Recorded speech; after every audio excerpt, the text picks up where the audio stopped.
सम्मान्य सभामुख महोदय, अहिले रौतहटको सदरमुकाम गौरमा आगो बलिरहेछ। आगो बल्ने कारण त्यहाँको मेयर जो पहिला नामुद तस्कर थियो।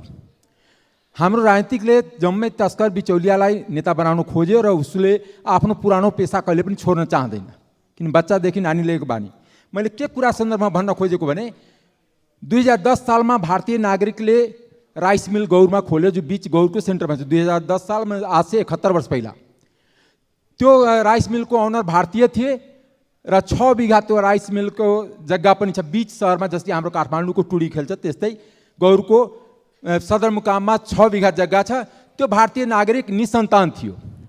पछि यही मेयरले के गर्यो कि सबै मिलको 2057 सालमा मिलको पाट पूर्जा अनि बेच्न लाग्दाखेरि रौतहटको सुखदेव चौकमा प्रहरीले समाते र अहिले त्यही मेयरको मिलोमतोमा एउटा नक्कली भारतीयलाई खडा गरेर त्यसलाई नेपाली नागरिकता पर्साबाट दिलाएर त्यसले महियानी हक कायम गरेर त्यो जग्गामा चलखेल गर्न खोजिरहेछ। मसँग यो डकुमेन्ट छ। जिल्ला प्रशासन कार्यालय रौतहटले 2075 सालमा त्यो भारतीय नागरिकता रद्द गर्नको लागि सिफारिस गरेको छ। त्यो कहाँ पुगेछ गृह मन्त्रालयको जवाब जान्न चाहन्छु।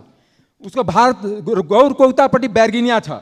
बेर्गिनियाको नगर पार्षदले प्रमाणित गरेर दिएछ कि यो व्यक्ति कृष्ण शर्मा बेर्गिनियाको मान्छे, यसको अस्थायी ठेगाना यही हो, यसको घर हो, मतदाता नम्बर पनि दिएको छ र मतदाताको फोटोकपी, इन्डियन मतदाताको फोटोकपी पनि मैले यहाँ देखाइरहेको छु।